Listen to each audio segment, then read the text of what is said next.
Marcos capítulo 10 y vamos a leer los versículos 17 al 31. Cuando salía para seguir su camino, vino uno corriendo y arrodillándose delante de él le preguntó: Maestro bueno, ¿qué haré para heredar la vida eterna? Jesús le dijo: ¿por qué me llamas bueno? Nadie es bueno, sino solo uno, Dios.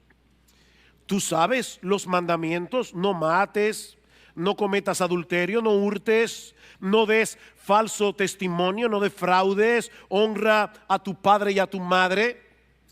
Y él le dijo: Maestro, todo esto lo he guardado desde mi juventud. Jesús, mirándolo, lo amó y le dijo: una cosa te falta, ve y vende cuanto tienes y da a los pobres y tendrás tesoros en el cielo, y ven y sígueme. Pero él, afligido por estas palabras, se fue triste porque era dueño de muchos bienes. Jesús, mirando en derredor, dijo a sus discípulos: qué difícil será para los que tienen riquezas entrar en el reino de Dios. Y los discípulos se asombraron de sus palabras, pero Jesús, respondiendo de nuevo, les dijo: hijos, qué difícil es entrar en el reino de Dios. Es más fácil que un camello pase por el ojo de una aguja que el que un rico entre en el reino de Dios.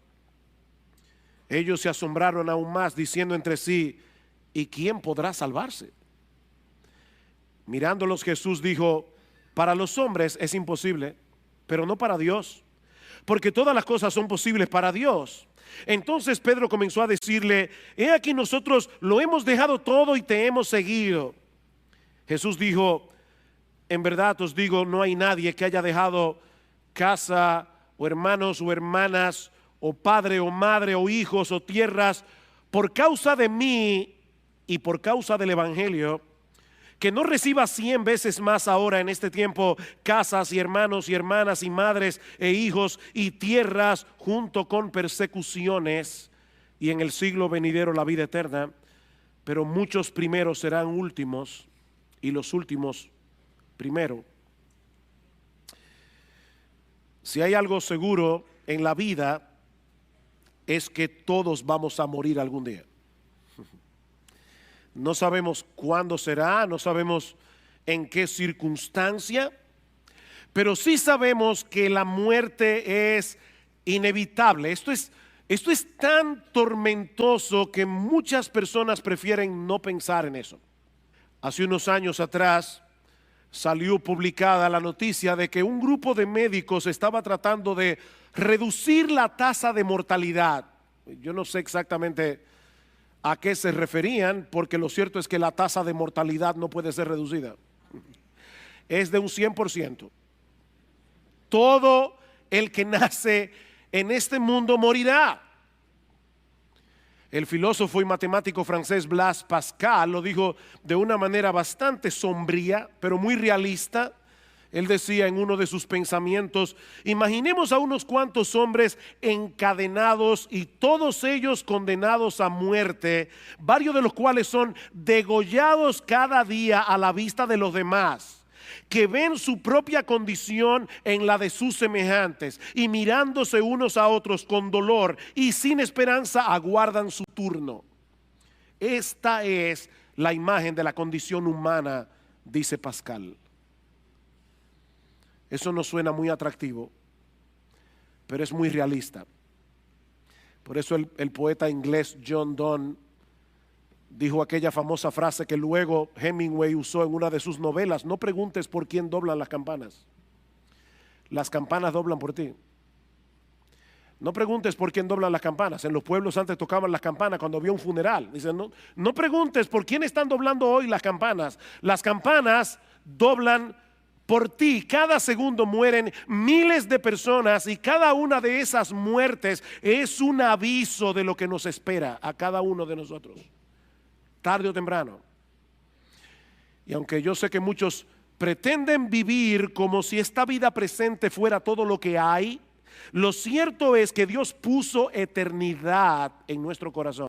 Dios puso eternidad en nuestro corazón. Es por eso que el hombre es un religioso incurable. El hombre, aún el ateo, el hombre es un religioso incurable. Algo en nuestro interior nos dice que la muerte no es el punto final de nuestra existencia. Hay algo que debemos hacer para prepararnos adecuadamente para enfrentar ese momento cuando llegue. Ahora la pregunta es, ¿cómo podemos estar seguros de que estamos haciendo todo lo que debemos hacer para dar ese viaje del que no hay retorno? ¿Cómo podemos estar seguros de que estamos haciendo todo lo que debemos hacer? Esa fue la inquietud del joven rico. Esa fue la inquietud de este hombre que vino a Jesús y que vamos a estudiar en esta mañana, como les decía, continuando con nuestra serie consecutiva de exposiciones en el Evangelio de Marcos. El Señor había estado por un tiempo en la región llamada Perea, como vimos hace 2 domingos atrás, al otro lado del Jordán, pero ahora se dirige hacia la ciudad de Jerusalén. Eso lo vemos en el versículo 32. Y unos pocos meses más tarde, en la ciudad de Jerusalén, Jesús sería juzgado, Jesús sería condenado a la muerte. Así que nosotros estamos aquí al principio del fin del ministerio de nuestro Señor Jesucristo, cuando de repente llega este joven, que aparentemente está muy turbado por el estado de su alma delante de Dios. Lean una vez más versículo 17. Cuando salía para seguir su camino, vino uno corriendo y arrodillándose delante de él le preguntó: Maestro bueno, ¿qué haré para heredar la vida eterna? Un joven rico, dice Marcos. Lucas, en el relato paralelo, nos dice que este hombre era muy rico y que era un hombre prominente. De hecho, la palabra que Lucas usa es gobernante. Este hombre era un personaje en el pueblo de Israel. Probablemente era miembro del Sanedrín, una de las instituciones más emblemáticas, más prestigiosas de la nación de Israel en los días de Jesús. Así que este individuo había tenido bastante éxito en la vida. Era joven, era rico, era influyente, y por si todo esto fuera poco, era una persona bastante moral, era una persona religiosa, como vemos en el resto de la historia. Por eso alguien decía que este es el tipo de joven que todo padre quisiera para su hija. Sin embargo, la historia revela que este joven tenía una inquietud tan grande en su corazón que Marcos nos dice que él vino corriendo al Señor Jesucristo. Hay detalles aquí que no debemos pasar por alto. En el tiempo de Jesús, la gente de prestigio no corría. Eso estaba fuera de la ética social. Pero este joven estaba tan inquieto que viene corriendo delante del Señor, y dice que hincando las rodillas delante de él le preguntó: Maestro bueno, ¿qué haré para heredar la vida eterna? ¿Qué pregunta? En otras palabras, Maestro, ¿cómo yo puedo estar seguro de que yo estoy haciendo todas las cosas que yo debo hacer para ir al cielo? Lo tenía casi todo, pero había una duda en su corazón que no lo dejaba vivir en paz. Una pequeña duda, una gran duda.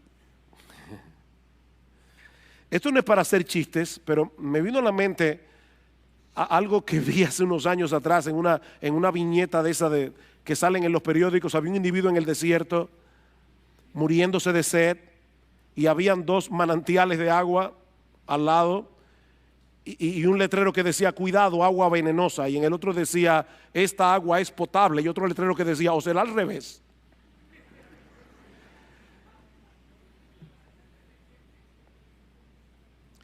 Señor, yo estoy haciendo todo lo que yo creo que debo hacer, pero yo no estoy seguro si no me hace falta algo más. Y yo confío en lo que tú me vas a decir. Dime qué tú crees que me falta para yo tener vida eterna. Ahora, hermanos, piensen en esto por un momento. Ese es el sueño de todo cristiano, que alguien venga a ti y te pregunte, dime qué yo debo hacer para ser salvo. Pero ahora escuchen la respuesta de Jesús. Versículo 18. Jesús le dijo, ¿por qué me llamas bueno? Nadie es bueno, sino solo uno, Dios. Si hay algo que esta historia nos enseña incidentalmente, es que el método evangelístico del Señor Jesucristo era muy diferente al de muchos evangélicos en el día de hoy. Yo estoy seguro que si este joven hubiera ido delante de algunos evangélicos, muchos evangélicos que yo conozco, dime qué yo debo hacer para heredar la vida eterna, rápidamente le hubieran dicho, ora conmigo la oración del pecador. O pídele a Jesús que entre en tu corazón. Yo no he visto una frase más abstracta que esa. Yo no sé cómo hacer eso. Que le pida a Jesús que entre en mi corazón. De paso, déjenme decirles algo, mis amados hermanos, nunca le digan eso a un inconverso. Esa frase no tiene ningún sentido. Esa frase no aparece en el Nuevo Testamento. Los apóstoles nunca la dijeron. La salvación no viene simplemente porque tú invites a Jesús a entrar en tu corazón. De hecho, es tan extraña esta historia porque Cristo pudo haberle dicho, ¿qué te falta? Creer en mí. Señor, ¿qué me hace falta para heredar la vida eterna? Cristo pudo haberle dicho, oh, que creas en mí. Y sería la respuesta correcta, pero el Señor sabía que este joven tenía un concepto tan equivocado acerca de sí mismo que él no estaba preparado para recibir esa respuesta. No todavía. Saben que el concepto que mucha gente tiene de sí misma es que son personas buenas que a veces hacen cosas malas. El concepto bíblico es al revés. Nosotros somos personas malas que por la gracia común de Dios a veces hacemos cosas buenas. Pero ese es el concepto que este hombre tenía. Yo soy una persona buena, solo quiero saber qué más me falta. Si tú le dices a una persona como esta que reciba a Cristo en su corazón, probablemente va a pensar dentro de sí mismo, por supuesto, ¿por qué no? ¿Es eso lo que me falta? Es bueno tener a Cristo. Eso añadiría bondad a mi bondad, ¿verdad? De ahí la extraña respuesta de Jesús en el versículo 18. ¿Por qué tú me llamas bueno? En otras palabras, tú vienes a mí como si yo fuera un maestro común y corriente. Tú vienes a mí como si yo fuera un hombre igual que tú, solo que con más sabiduría que tú. Ahora, si eso es lo que tú piensas de mí, ¿por qué me llamas bueno? Porque en el mundo entero hay una sola persona que merece ese calificativo y no eres tú, es Dios. Hay uno solo que es bueno. Jesús no está ni negando ni afirmando que Él sea Dios en este pasaje. Ese no es el foco primario de atención aquí. Él simplemente quiere hacerle ver a este joven lo equivocado que él estaba cuando él creía de sí mismo que él era bueno. Porque lo cierto es que en el mundo entero no hay nadie, absolutamente nadie, que sea bueno. Dice Pablo en Romanos capítulo 3 versículo 10, todos se desviaron, a una se hicieron inútiles todos, no hay quien haga lo bueno, no hay ni siquiera uno. Y sí, yo sé que hay personas que son relativamente buenas y son relativamente buenas en comparación con otros seres humanos que son peores. Pero si tú te comparas con el estándar de santidad de Dios, si tú te comparas con la santidad del mismo Dios, con el carácter de Dios, te vas a dar cuenta que tú no eres bueno. No hay nadie que llene esa medida, aunque algunos crean que sí, como es el caso del joven rico, versículo 19. Oigan lo que le dice el Señor. Oh, ¿tú quieres saber qué tú debes hacer para heredar la vida eterna? ¿Tú sabes los mandamientos? No mates, no cometas adulterio, no hurtes, no des falso testimonio, no defraudes, honra a tu padre y a tu madre. ¿Tú quieres hacer algo para salvarte? Mira los mandamientos, cúmplelos y vivirás. Ahora, pregunta, ¿está enseñando Jesús aquí en este pasaje que la salvación es por obras, que la salvación es por obedecer los 10 mandamientos? Por supuesto que no. De hecho, no voy a entrar en esto ahora, pero si ustedes van al capítulo 18 de Lucas, que es donde está el texto paralelo de Marcos capítulo 10, verán que inmediatamente antes de este relato encontramos la parábola del fariseo y el publicano. O sea que esa parábola está en el trasfondo de esta historia. Jesús dice, dos hombres subieron al templo a orar, uno era fariseo, el otro era publicano. El fariseo oraba consigo mismo y le decía a Dios, yo te doy gracias porque yo no soy como los otros hombres. Yo no soy adúltero, yo no soy avaro, yo doy diezmos de todo lo que gano, yo vengo al templo todos los sábados. Gracias, Señor, la verdad es que te pasaste conmigo. Y el fariseo le dice, yo no soy ni siquiera como este publicano, este cobrador de impuestos. Y el publicano se daba golpe en el pecho, se estaba lejos, diciendo, Dios, sé propicio a mi pecador. Y Cristo dice, este publicano descendió a su casa justificado antes que el otro, el fariseo, porque el que se humilla será enaltecido, el que se enaltece será humillado. Así que esta historia está en el trasfondo de esa parábola.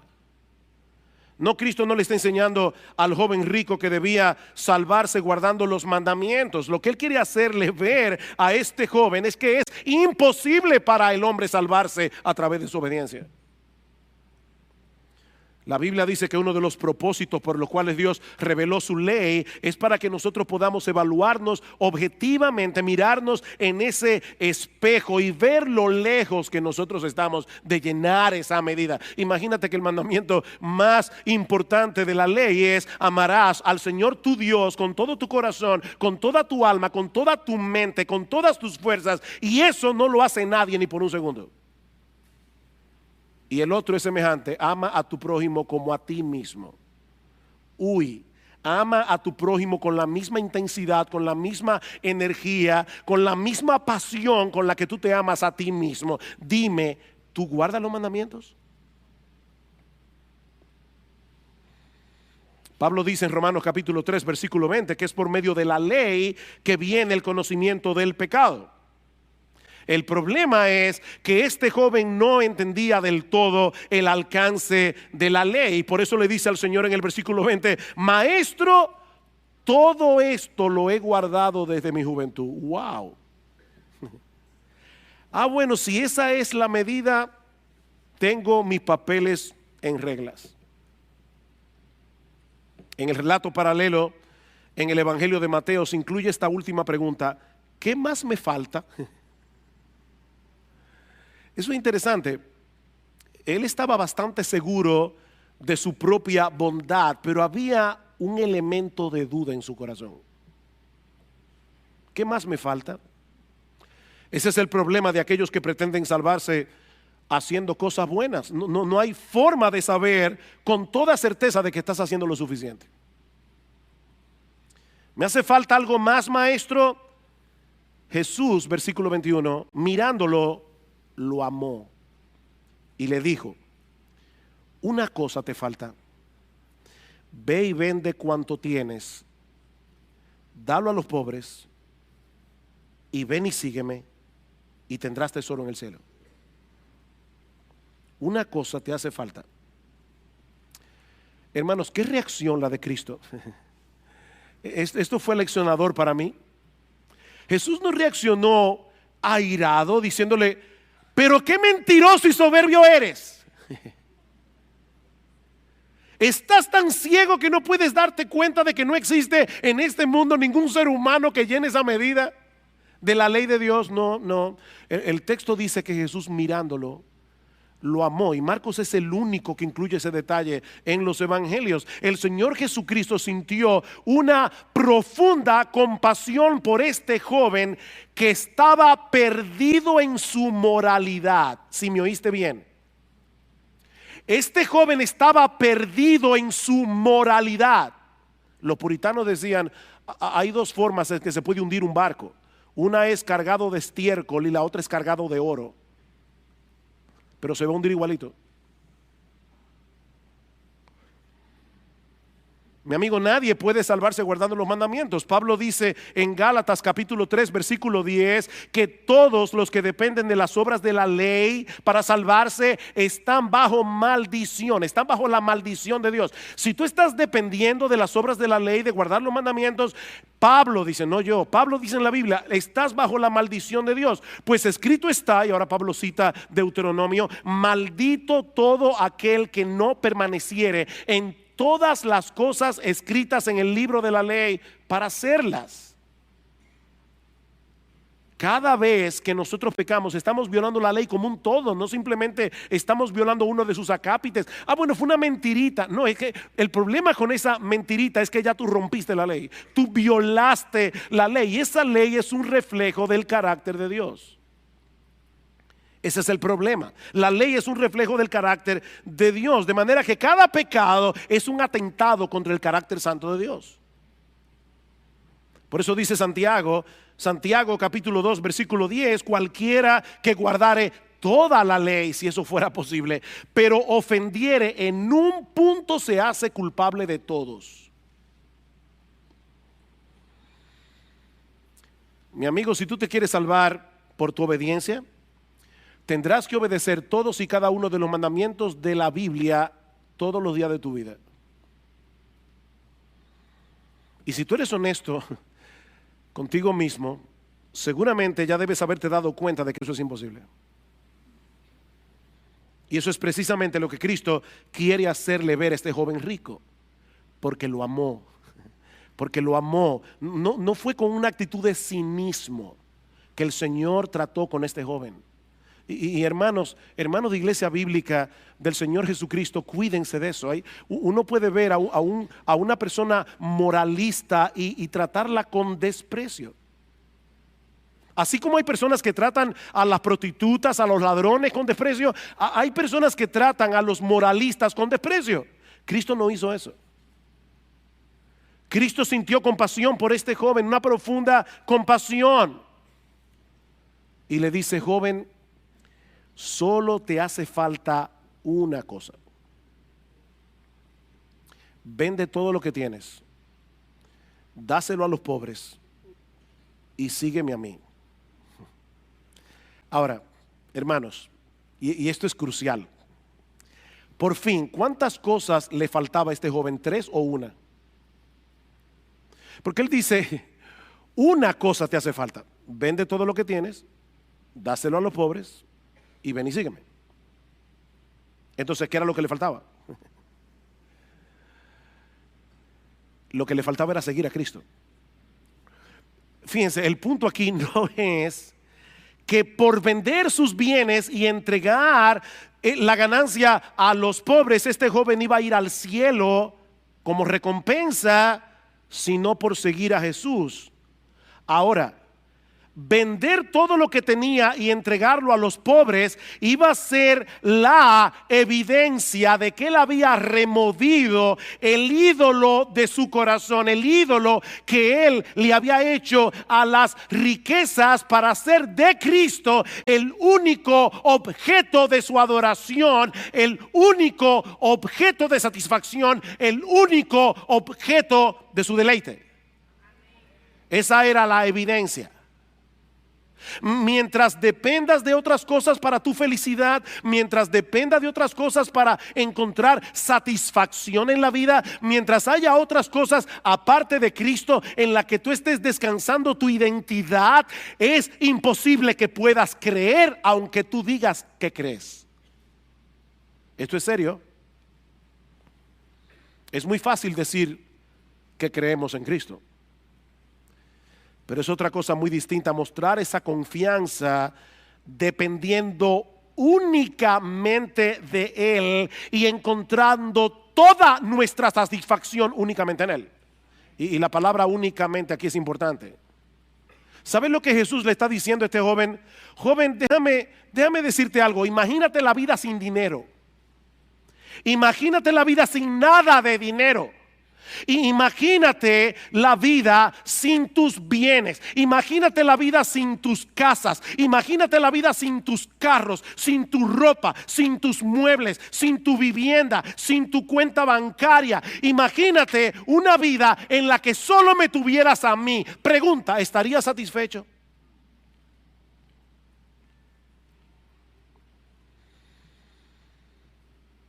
¿Saben lo que Jesús está haciendo aquí? Es una cirugía de corazón abierto. Eso es lo que Jesús está haciendo aquí. Es una cirugía de corazón abierto. Cristo está metiendo el bisturí lo más profundo que Él pueda para tocar el nervio central de la idolatría de ese joven. ¿Saben cuántas personas hay en el mundo que creen, pero en realidad no creen? O sea, personas que tienen a Cristo como un adorno más. Es un adorno en el contexto de su vida decente, en el contexto de su vida religiosa, pero Cristo no es su todo. Y déjame decirte algo, mi amigo, si Cristo no es todo para ti, Él no es nada para ti. Cristo no es un adorno. Es por eso que Jesús dice en Lucas capítulo 14 versículo 33 que el que no renuncia a todo lo que posee no puede ser su discípulo. Punto. El que no renuncia a todo lo que posee no puede ser mi discípulo. Es imposible seguir aferrado a todas esas cosas y al mismo tiempo tratar de aferrarte a Jesús. Eso no se puede. Tienes que soltar todo lo demás antes de que puedas aferrarte a Él de todo corazón. Él no es un adorno religioso. Si no lo es todo, entonces no es nada. Pastor, ¿significa eso que todos los cristianos tienen que ser pobres? No. En la Biblia nosotros encontramos varios personajes que eran muy ricos y muy piadosos. Abraham era muy rico, Job era muy rico. Pero a la hora de la prueba ellos demostraron que Dios era su todo. Ustedes recuerdan cuando Dios le dijo a Abraham: Abraham, vete al monte Moría, llévate a tu hijo Isaac, a ese adolescente que habías esperado por más de 25 años, y ofrécemelo a mí como un sacrificio. ¿Qué hizo Abraham? Fue al monte, al lugar donde Dios le dijo, e iba a degollar a su hijo. Y por supuesto Dios no se lo permitió. Pero Abraham demostró allí que él no idolatraba a su hijo. Dios era su todo, no su hijo. Lamentablemente este joven no pasó la prueba. En aquel momento crucial de su vida quedó evidenciado claramente quién era realmente su Dios. Versículo 22. Pero él, afligido por estas palabras, se fue triste, porque era dueño de muchos bienes. ¿Ven el contraste? El mismo que vino corriendo, hincando las rodillas, el mismo que vino con todo ese entusiasmo, se fue angustiado. Ese es el significado literal de la palabra griega que se usa allí y que nuestra Biblia traduce como afligido. Es exactamente la misma palabra griega que aparece en Mateo capítulo 26 versículo 37, cuando dice que el Señor estaba angustiado en el huerto de Getsemaní. Es la misma palabra. Se fue angustiado. El cáncer del materialismo había hecho metástasis en el corazón de este joven. Él estaba atrapado.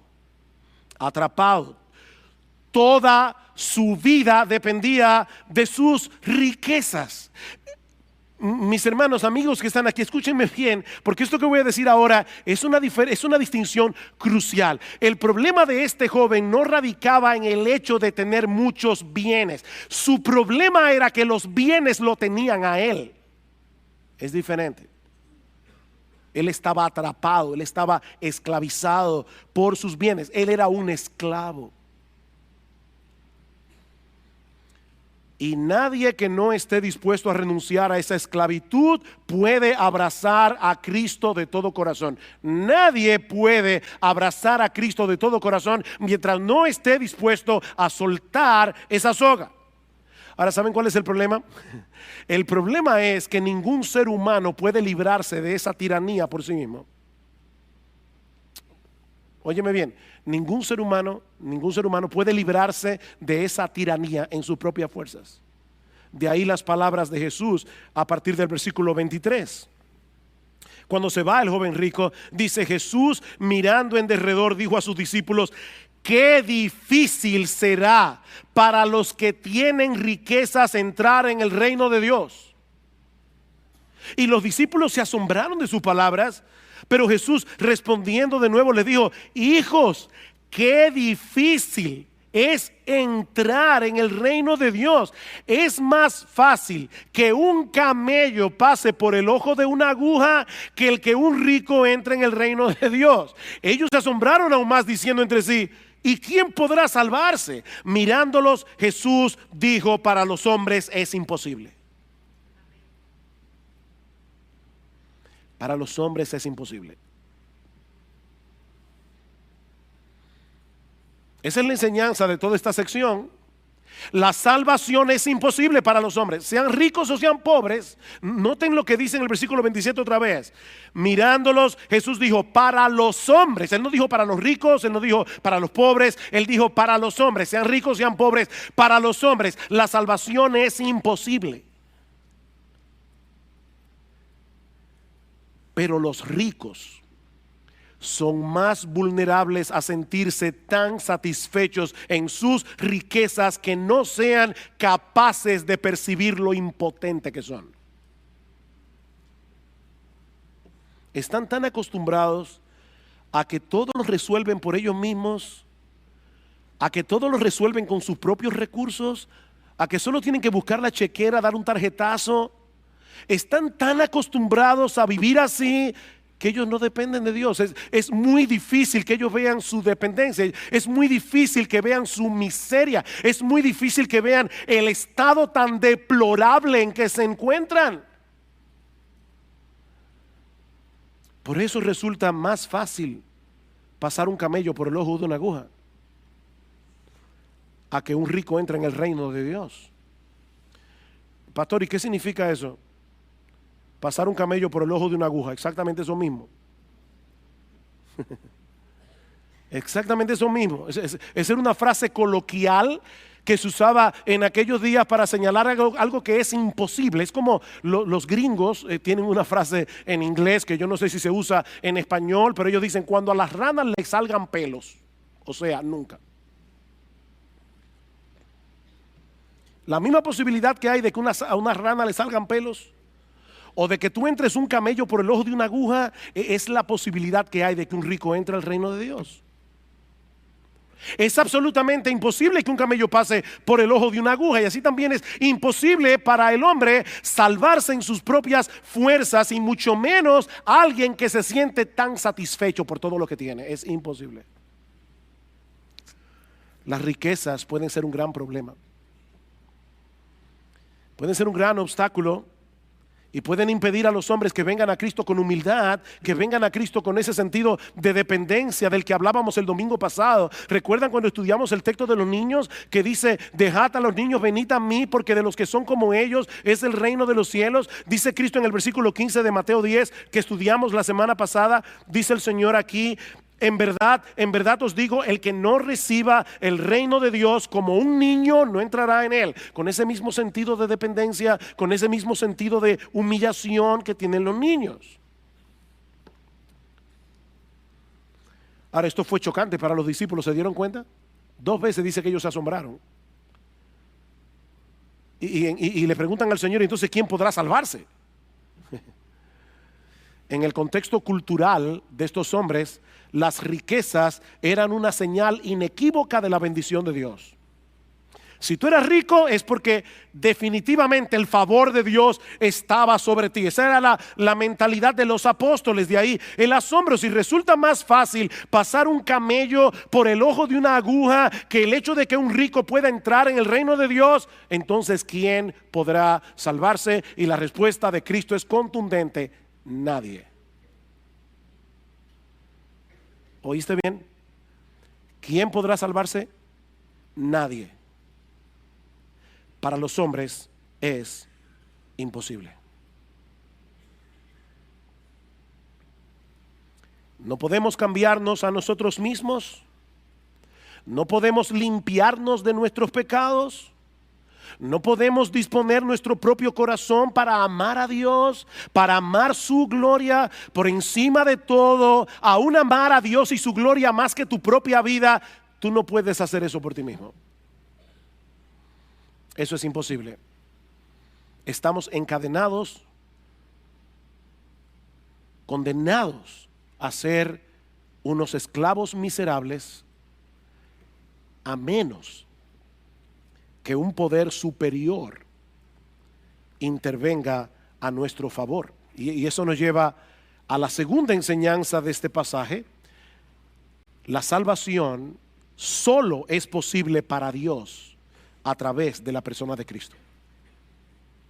La salvación es imposible para los hombres, la salvación solo es posible para Dios. Vean una vez más el versículo 27. Mirándolos, Jesús dijo: para los hombres es imposible, pero no para Dios, porque todas las cosas son posibles para Dios.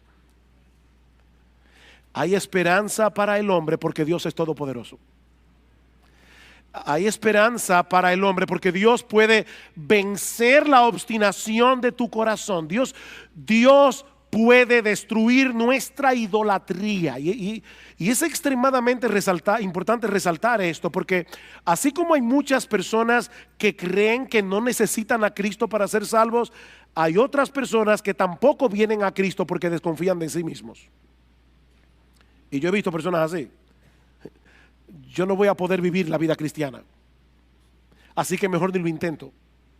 Yo no voy a poder, eso es demasiado para mí. ¿Sabes cuál es la respuesta de la Biblia? Claro que no vas a poder.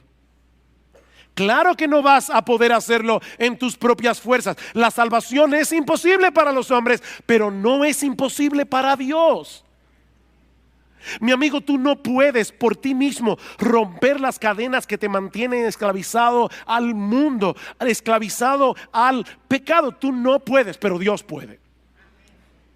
Y aun si tú vienes a Cristo en arrepentimiento y fe y te conviertes en cristiano, no vas a poder vivir la vida cristiana dependiendo de ti mismo. No vas a poder. Pero Dios es todopoderoso.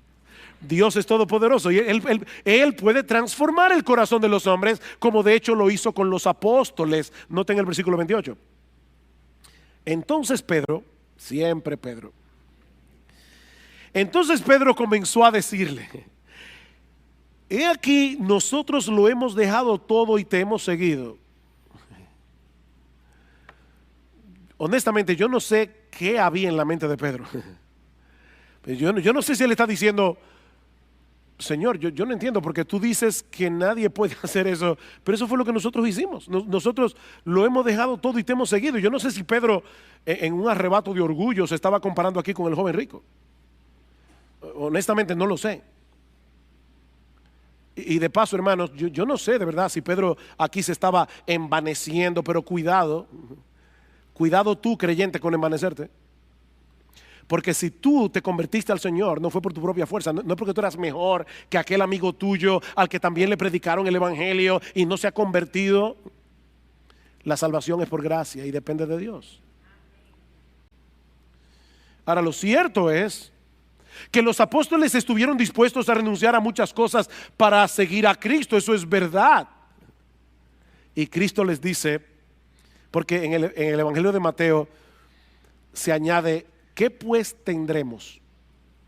O sea, Pedro dice: nosotros le hemos dejado todo, te hemos seguido, ¿qué pues tendremos? Y Jesús le dice en el versículo 29, Jesús dijo: en verdad os digo, no hay nadie que haya dejado casas o hermanos o hermanas o madre o padre o hijos o tierras por causa de mí y por causa del evangelio, que no reciba 100 veces más ahora en este tiempo casas y hermanos y hermanas y madres e hijos y tierras junto con persecuciones. Qué realista.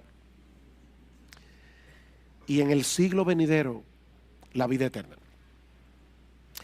Este es uno de los textos favoritos de los evangelistas de la prosperidad. Honestamente me da náuseas cada vez que yo oigo a una persona desde el púlpito diciéndole a una persona: ven a Cristo y todos tus problemas se van a solucionar, ven a Cristo y tú vas a ser rico y vas a tener una buena casa y vas a tener un mejor sueldo y vas a tener salud. Es una maravilla tener a Cristo. Eso es un mensaje diabólico, infernal y nauseabundo, porque eso no es verdad.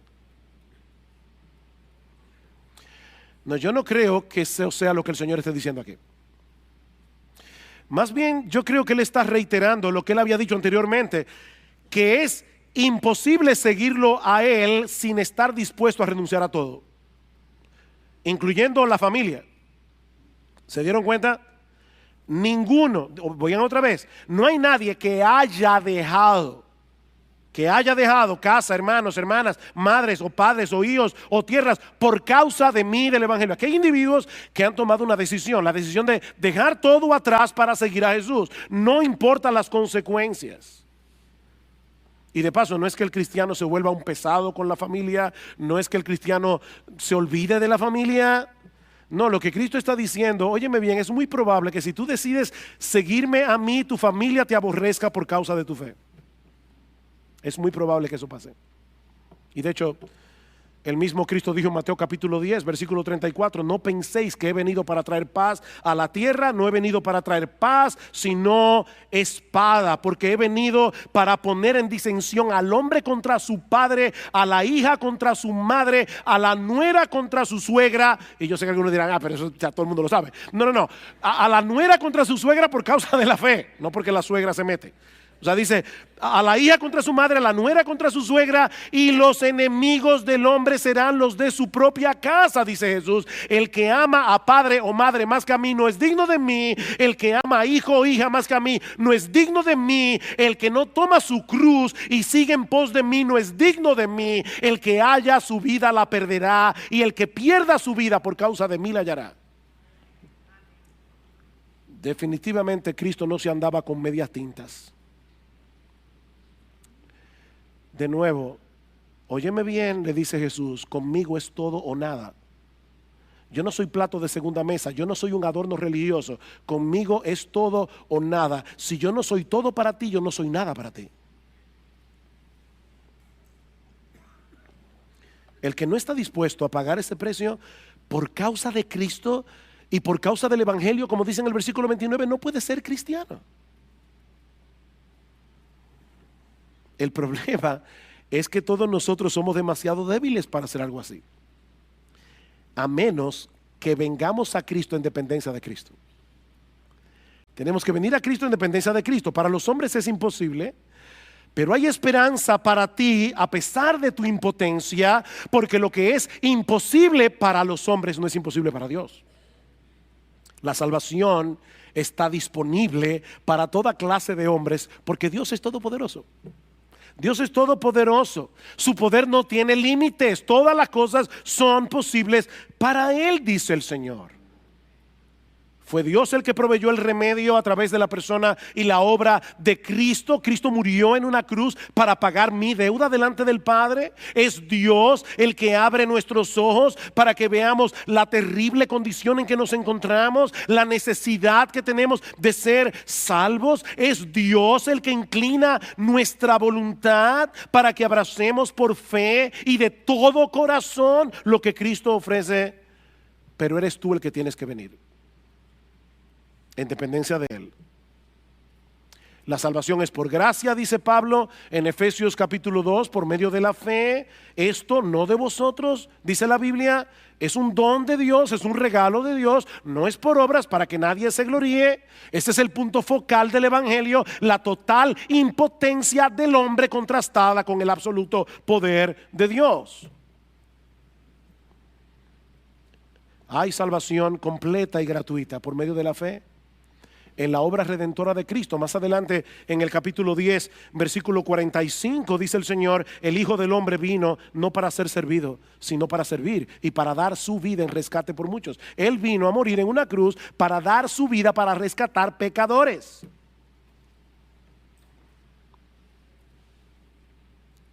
Y es precisamente a través de la proclamación de ese mensaje del evangelio, y por eso estamos predicando hoy aquí, que el poder de Dios se manifiesta para salvación, mientras llamamos a los hombres a la fe y al arrepentimiento. Mi amigo, si tú vienes a Cristo, vas a perderlo todo y vas a ganarlo todo.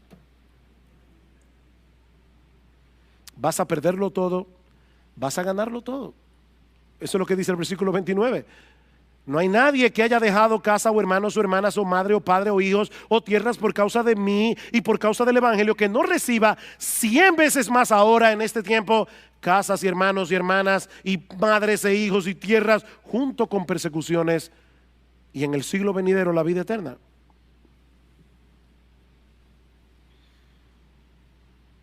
Lo que esto significa es que todos los cristianos serán ricos. No, yo creo que esta promesa implica dos cosas. Por un lado, que todos los creyentes vienen a formar parte de una gran familia que va a suplir por mucho lo que tú pierdas de tu familia terrenal. Eso es lo que Cristo está diciendo. Si hay algo que a mi esposa y a mí nos maravilla cada vez que viajamos a otros lugares, es que llegamos a un sitio nuevo, conocemos hermanos en Cristo que no conocíamos y al minuto ya somos familia. Y están dispuestos a servirnos, simplemente porque somos cristianos. Hay una familia de la fe en el mundo entero. Eso es impresionante. Pero por el otro lado, y esto que voy a decir ahora es muy sensible, yo creo que John Piper tiene razón cuando dice que hay algunos cristianos que por diversas circunstancias no están rodeados de muchos creyentes. Y él pone el caso particular de los misioneros. Misioneros que son desarraigados de su país, de su familia, y van lejísimo a predicar el evangelio a lugares extraños. Cuando mi esposo y yo estuvimos visitando a nuestra hija en el mes de mayo, ella nos hablaba de eso, nos decía, esto es difícil, lo más difícil es ese sentido de desarraigue, tú no perteneces a ningún lugar. Y nuestra hija nos decía, y es lo que yo creo que está envuelto en todo esto, ella decía, yo me he dado cuenta que mi hogar está donde esté Cristo. Mi hogar está donde está Cristo. Y yo creo que probablemente lo que el Señor está diciendo allí es a esas personas que están solas en lugares donde no hay casi cristianos. Dice, aún así, si tú lo pierdes todo por causa mía, lo que vas a obtener por el hecho de tenerme a mí será infinitamente más satisfactorio que cualquier cosa de este mundo que tú hayas podido perder.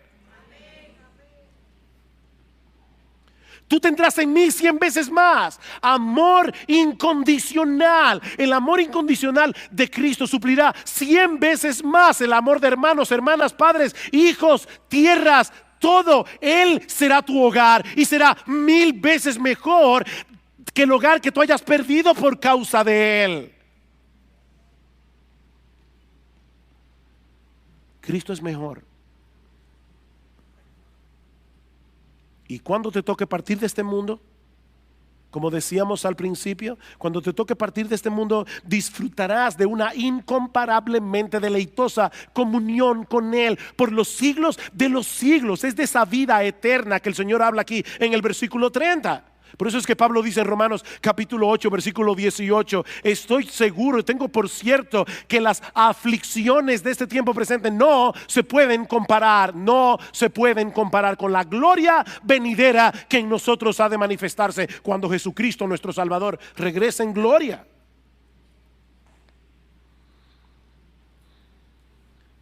Y nuestro pasaje concluye con esta advertencia: pero muchos primeros serán últimos y los últimos primero. Y es una frase oscura en el contexto, pero yo creo que la idea puede ser la siguiente: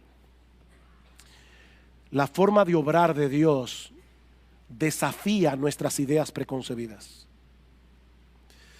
El joven rico de esta historia al principio parecía estar muy cerca. Un individuo moral, religioso, que admiraba a Jesús. Maestro bueno, yo te admiro. Él parecía estar muy cerca del reino de Dios, pero al final demostró que estaba muy lejos.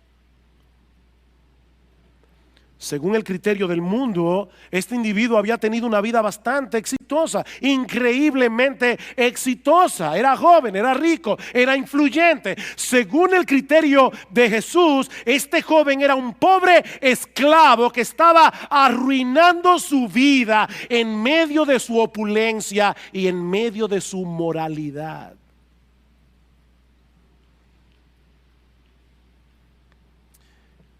Hermanos, tenemos que aprender a evaluar las cosas con el criterio de Dios, no con el criterio del mundo. De este lado de la eternidad, el mundo celebra las riquezas, celebra la popularidad, celebra la belleza física, y debo decir que no hay nada de malo ni en el hecho de ser rico, ni en el hecho de ser bien parecido, ni en el hecho de tener, de ser popular. Pero déjame decirte algo, mi amigo, si eso es todo lo que tú tienes, tú no tienes absolutamente nada que tenga valor permanente. Nada. Tú no tienes nada. Tenerlo todo sin tener a Cristo es tener una existencia miserable aquí y ahora, y una pérdida total cuando traspases esa línea que separa el tiempo de la eternidad. Tener a Cristo es tenerlo todo, aunque no tengas nada más.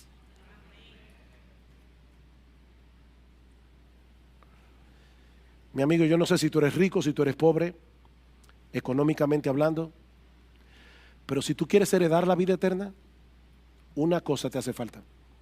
No son 2, no son 10, es una sola cosa. Reconoce tu impotencia para salvarte y ven a Cristo con la disposición de seguirle únicamente a Él como Señor y Salvador. O sea, Señor, yo pierdo mi vida por causa tuya.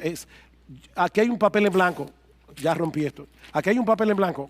Está firmado al pie por mí. Lo que tú escribas ahí yo lo voy a hacer, aunque yo no sé lo que es. Tú eres mi único Señor. Tú eres mi único amo. Tú eres mi único dueño. Ven a Cristo. Ven a Cristo y sométete a Él como tu único Señor, como tu único Salvador. Señor, yo no confío en mis buenas obras, yo no confío en mi religión, yo no confío en que soy mejor que aquel. Mi única esperanza es que tú moriste por mí en la cruz del Calvario.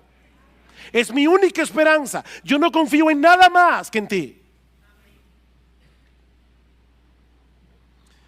Mi amigo, no pretendas hacer en tus propias fuerzas lo que solo Dios puede hacer por ti. La salvación es imposible para los hombres. Es imposible. Tú no puedes pagar tu deuda con la justicia de Dios por causa de tus pecados. Tú no puedes cambiar por ti solo la inclinación de tu corazón. Tú necesitas la justicia de otro, Jesús, que sea puesta en tu cuenta por medio de la fe. Esa es la única justicia que Dios acepta como buena y válida. Yo sé que todos ustedes aquí han jugado Monopolio alguna vez. Si tú vas al banco con dinero de Monopolio, queriendo abrir una cuenta, van a llamar a un psiquiatra, porque es dinero falso. Óyeme bien, todas tus buenas obras son dinero de Monopolio en la presencia de Dios. No valen nada. La única moneda que circula en el cielo es la justicia de Jesús. La única moneda que circula en el cielo es la justicia de Jesús. Y mi llamado en esta mañana es: ven a Cristo, confiésale tus pecados, confiésale incluso la dureza de tu corazón. Mi esposo y yo hablábamos con una joven esta semana y ella nos decía: yo no quiero a Dios, yo odio a Dios a sí mismo. Yo le dije: mira, ¿sabes qué? Díselo a Dios. Díselo a Dios. Confiésale a Dios tu amor al mundo. Confiésale a Dios cómo le has desechado. Confiésale a Dios cómo has cambiado a Él por aquello que no aprovecha, y pídele que transforme tu corazón. Pídele que te dé la gracia de la fe y del arrepentimiento. Pídele que te libere de la esclavitud y de la tiranía del pecado. Lleva tu causa delante de Él, porque solo Él te puede salvar. Quiere el Señor que al final de tu historia no seas como este joven rico. que se presentó delante de Cristo con tanto entusiasmo y finalmente se alejó de él tan angustiado. Es mi oración que muchos aquí hoy puedan regresar a sus casas llenos de gozo, habiendo encontrado en Cristo el Salvador que sus almas necesitan, habiendo encontrado en Cristo el perdón de todos sus pecados, habiendo encontrado en Cristo gratuitamente, por gracia, por medio de la fe, el regalo de la vida eterna.